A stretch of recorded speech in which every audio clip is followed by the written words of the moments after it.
सूर्यवंशी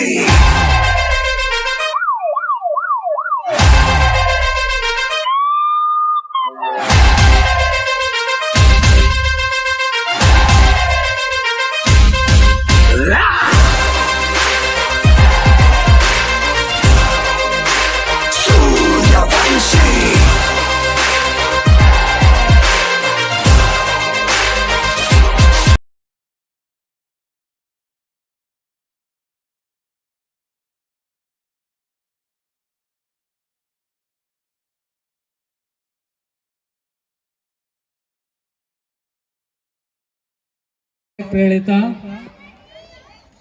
सांसद केंद्रीय मंत्री जी प्रोफेसर एसपी, मैं विद्यालय परिवार की ओर से एसकेएस पब्लिक स्कूल की ओर से उनका सम्मान करता हूं। हार्दिक अभिनंदन सर आपका। और हम आपको सम्मान करेंगे। मैं आदरणीय मैनेजर सर, चेयरमैन सर से रिक्वेस्ट करूंगा, मंत्री जी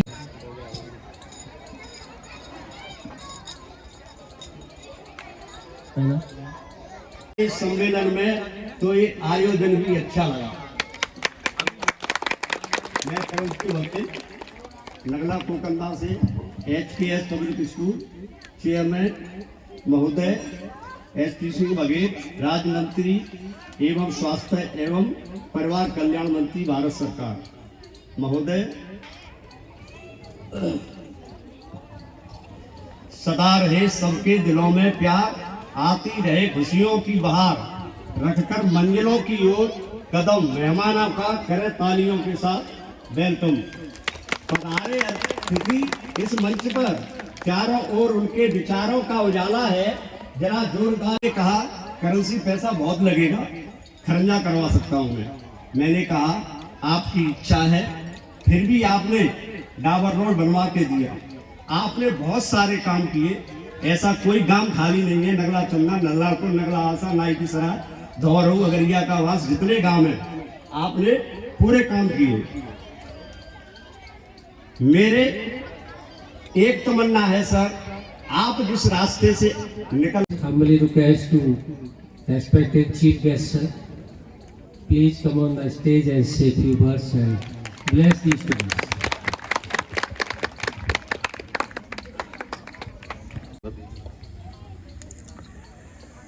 उपस्थित कॉलेज के चेयरमैन, प्राचार्य, टीचर्स, छात्र छात्राएं, गार्जियंस, प्रबंध समिति के बाकी सदस्यगण, देवियों एवं सज्जनों, पत्रकार साथियों, मुझे खुशी है कि एक इंटीरियर इलाके में एक विद्यालय निजी संसाधनों से खुला और वो शिक्षा के में भाग लेना आवश्यक है, उतना ही वाद विवाद प्रतियोगिता में, भाषण प्रतियोगिता में, निबंध प्रतियोगिता में, साहित्यिक गतिविधियों में, सांस्कृतिक कार्यक्रमों में, स्पोर्ट्स में, एग्जीबिशंस में भाग लेना भी व्यक्तित्व विकास में बहुत सहायक होता है। जो बच्चे इन गतिविधियों में भाग लेते हैं उनका व्यक्तित्व का सर्वांगीण विकास होता है। आज मेरे लिए ज्यादा महत्वपूर्ण दिन है कि कल क्या है कि हमारी उम्र और हमारे बाद कक्षा 6 में 11 साल की उम्र में अंग्रेजी को पढ़ाया गया, जबकि यही बजीरपुरा के स्कूलों में 4 साल का बच्चा नर्सरी में अंग्रेजी पढ़ता था और हम 11 साल की उम्र में अंग्रेजी सीखे हैं। तो 7 साल बहुत लंबा समय होता है। अगर कोई बच्चा 7 साल पीछे अंग्रेजी पढ़ाया जाएगा तो अंग्रेजी में वो बहुत पारंगत नहीं हो पाएगा। और अंग्रेजी में जब देश आज़ादी के बाद पहला IAS, IPS, IAFS, IRS का बैच निकला तो उसमें अंग्रेजी का पेपर अनिवार्य था और सामान्य ज्ञान का पेपर अनिवार्य था, जिसको जीके कहते हैं। लेकिन मुझे याद आ रहा है कि मैंने किसी क्लास में जीके नहीं पढ़ी है, ना प्राइमरी में, ना मिडिल में, ना हाई स्कूल में, ना इंटर में, डिग्री कॉलेज में तो जीके का कोई मतलब ही नहीं। तो 6 में अंग्रेजी और जीके कभी नहीं, और ये दोनों पेपर अनिवार्य है नौकरी में। तो कैसे गांव के बच्चे सिलेक्ट होंगे?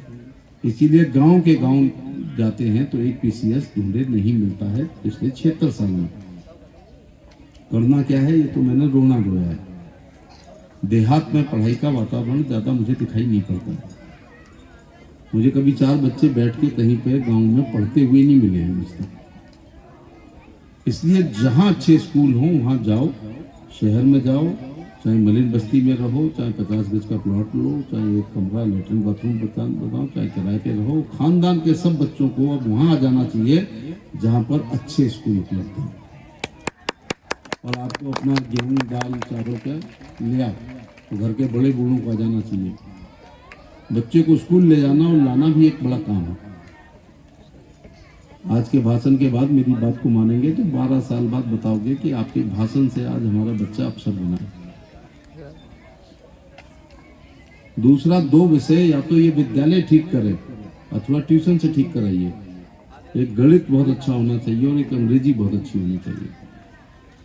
अगर 1000 रुपए में गणित का मास्टर और 1000 में अंग्रेजी का मिलता है, गरीब लोग मुझे माफ करेंगे, तो 2000 रुपये महीने, साल में 24,000 रुपये और 12 साल में 2,88,000। 3 लाख रुपए अगर 2 विषय ठीक करने में लगा दिए तो गारंटी है फिर नौकरी के लिए रिश्वत देने की जरूरत नहीं पड़ेगी। जिसका गणित अच्छा होता है उसकी फिजिक्स अच्छी होती है। ऐसे बच्चे IIT करते हैं, नहीं तो फिर कमजोर बच्चे ITI करते हैं। और IIT और ITI में जमीन और आसमान का फर्क है।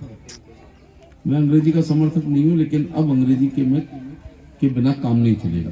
अब ये कोई जवान बच्चा अंग्रेजी नहीं जानता है, सामान्य ज्ञान GK नहीं जानता और कंप्यूटर के बारे में नॉलेज नहीं है, तो डिग्री को दीवार पे मढ़वा के तो रख सकता है, लेकिन उससे नौकरी लगने वाली नहीं है। जब से बहुराष्ट्रीयकरण हुआ है, उदारीकरण और निजीकरण हुआ है, दुनिया एक परिवार हो गई है। हमारे देश में विदेशों की कंपनियां आ गई हैं तो वो हिंदी में काम नहीं करेंगी। 12 साल ट्यूशन लगाओगे तो फर्राटेदार बच्चा अंग्रेजी बोलेगा, और जो अंग्रेजी का वो जलवा है कि ये फर्राटेदार अंग्रेजी एक सूट पहन के टाई लगा के बोलते हैं, तो बड़ी कंपनियों में केवल अंग्रेजी बोलने से मार्केटिंग की 1 लाख रुपए की नौकरी आपके घर का दरवाजा खटखटाती है। एक बच्चे ने कहा कि दोनों फार्मूले 12 साल वाले हैं। शहर आओ तो 12 साल बाद रिजल्ट, और ये विषय ठीक करो तो 12 साल बाद रिजल्ट। हमने जो सपा बसपा की सरकार में हाई स्कूल इंटर किया था, हमारी जड़ें कमजोर रही। कोई फार्मूला आपके पास हमारे का मतलब उस जमाने में बहुत भयंकर नकल होती होगी। और चुनाव की पूर्व संध्या पर सपा बसपा के गठबंधन में मुलायम सिंह जी ने अपने घोषणा पत्र में कहा कि यदि हमारी सरकार आ जाएगी तो हम शपथ लेने के पहली कैबिनेट में 15 मिनट के अंदर नकल विरोधी अध्यादेश को आग लगा देंगे। इसका अर्थ निकलता है कि हम नकल शुरू करा देंगे। हाई स्कूल और इंटर यूपी बोर्ड की जड़ों में ऐसा तेजाब डाला है कि उससे हम आज तक झुलस रहे हैं। UP board was one of the best board of India. ये भारत का सबसे अच्छा बोर्ड था। आजकल CBSE वाले गर्व के साथ कहते हैं, यूपी बोर्ड वाले थोड़ी नजर झुका के कहते हैं। है घर के अंदर से कभी प्लेट भी नहीं आएगी। लेकिन फंस मत जाना, और कहीं नेताओं को मिठाई खिलाते हुए फोटो दिखा देगा कोई, सेल्फी दिखा के कर लेगा 10-20 लाख से। तो जब हमारे मुख्यमंत्री ने इंटरव्यू समाप्त कर दिया है, और अगर रिटर्न का परीक्षा के एग्जाम में अगर लीक हो गया है तो पूरी एग्जाम को ही कैंसिल कर दिया है और दोबारा परीक्षा होगी। तो क्यों नहीं पढ़ते अब आपके बच्चे?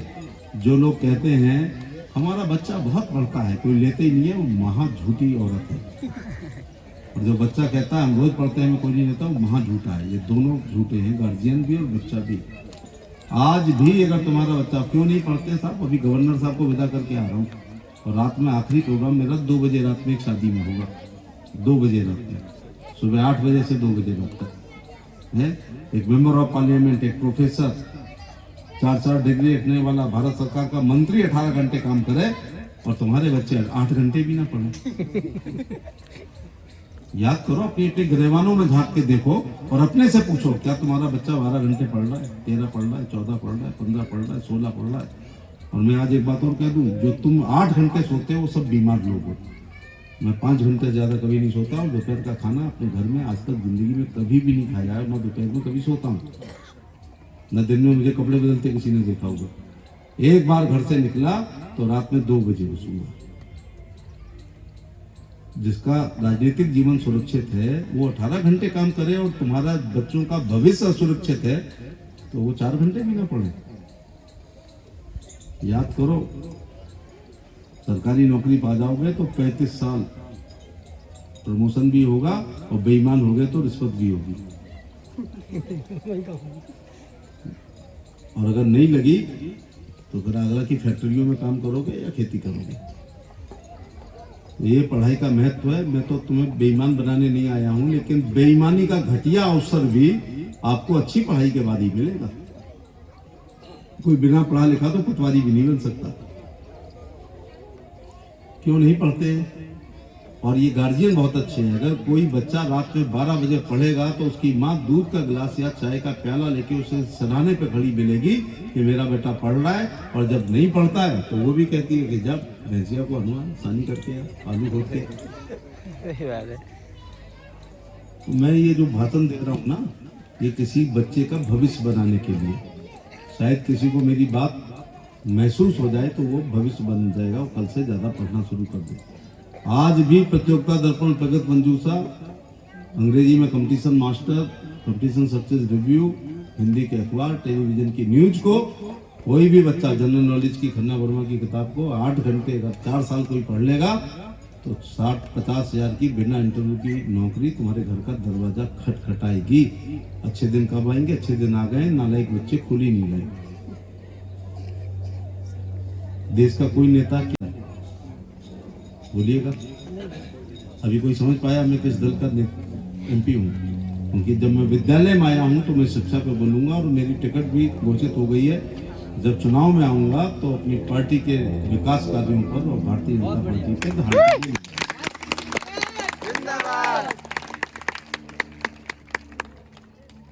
गार्जियन से यही कहना है। अब वो 2 रोटी 1 रोटी तो छोड़ो, पुराने नेता कहते थे 2 की जगह 1 खाओ, बच्चों को पढ़ाओ। तो तुम्हें 5 किलो गेहूं चावल मुफ्त में मिल रहा है, 2 का खाओ, पूरे 6 खाओ। लेकिन जिस इलाके से मैं निकल रहा हूँ ये शरप्पाओं का लिए जाना जाता है। नहीं बोलने की हिम्मत करता हूँ। सूरज डूबने के बाद जब किसी गांव में चले जाओ तो आधा गांव शराबी मिलता है। तो वो जो कहते हैं कि पढ़ाई महंगी है वो डबल स्टैंडर्ड के लोग हैं। मुझे लगता है 80 रुपए से कम का पौवा आता नहीं होगा और 20 रुपए उसको धकेलने में लगते होंगे। तो 100 रुपए का पौवा जो पी रहा है वो महीने में 3000 की शराब पी रहा है और इस विद्यालय की फीस 500-700 से ज्यादा नहीं होगी और 3000 तो पीटर्स में लगती है। तो जो फीस का बहाना बनाते हैं ये डबल स्टैंडर्ड के लोग हैं। उस किसी को भी फीस के बारे में कहने का अधिकार नहीं है जो शराब पीता है। उसको किसी को भी फीस ज्यादा कहने का अधिकार नहीं है जो गुटखा रोज खाता है। जो नहीं खाता है वो नहीं खाता है, जो खाता है तो दिन में 10 से कम नहीं खाता है। और कितने की आती है पुड़िया? ये 10 रुपए की, 10 की 5 रुपए की आती है और 5 खाई तो 25 रुपए की रोज। वैसे तो 10 की ज्यादा खा रहे लोग। अच्छा 10 वाली ज्यादा खा रहे हैं। 10 वाली ज्यादा। तो 10 वाली 5 खाई तो 50 तो 1500 रुपए की। महीना क्या? 1500 के खाने पर कैंसर होने की पूरी संभावना है और 1500 फीस देने पर कलेक्टर बनने की पूरी संभावना है। बस ये फर्क है। अब आपको तय करना है आपको किस रास्ते पे चलना है। बहुत बहुत धन्यवाद। मैंने शिक्षा पर और जब टिकट हो ही गया है तो आने वाले चुनाव में जो भी तारीख घोषित है शिक्षा पर इतना बड़ा भाषण देने के बाद भी लोग कहेंगे कि हमको वोट मांगने नहीं है। ठीक है ना? तो आप हमें एक्सीडेंट समझते हो ना, सड़क का एक्सीडेंट, बिजली का एक्सीडेंट, पानी का, एजुकेटेड इंजीनियर। क्या मैं आपका एमपी होने के नाते आपका गार्जियन हूँ या नहीं? तो आज मैंने बच्चों को एक गार्जियन वाली भूमिका और एक शिक्षक वाली भूमिका को निभाई है। बहुत बहुत धन्यवाद करण सिंह जी का, उनकी पूरी टीम का धन्यवाद। उन्होंने इस मेरे साथ के लोग अभी आगरा विश्वविद्यालय के देखिए तो इस देश का वेरिएशन देखो। अब से 1 घंटे पहले आगरा विश्वविद्यालय के दीक्षांत समारोह में मैं बैठा था जहाँ पर एमएससी टॉपर को, बीएससी टॉपर को, बीए टॉपर को, एमए टॉपर को, एमबीबीएस टॉपर को, एमएस टॉपर को, एमडी टॉपर को, एमबीए टॉपर को, कॉमर्स के टॉपर को हम लोग मेडल पहना रहे थे। और दूसरा रूप 1 घंटे में देखो हम तो हमारा स्टैंडर्ड तो वही वाला है जहाँ हम बैठे थे।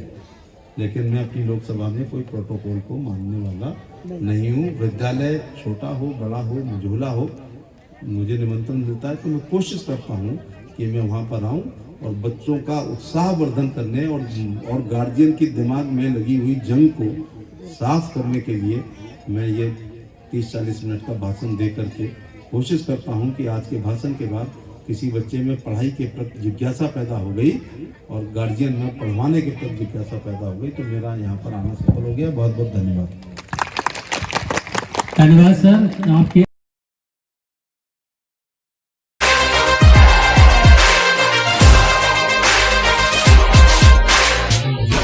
सूर्यवंशी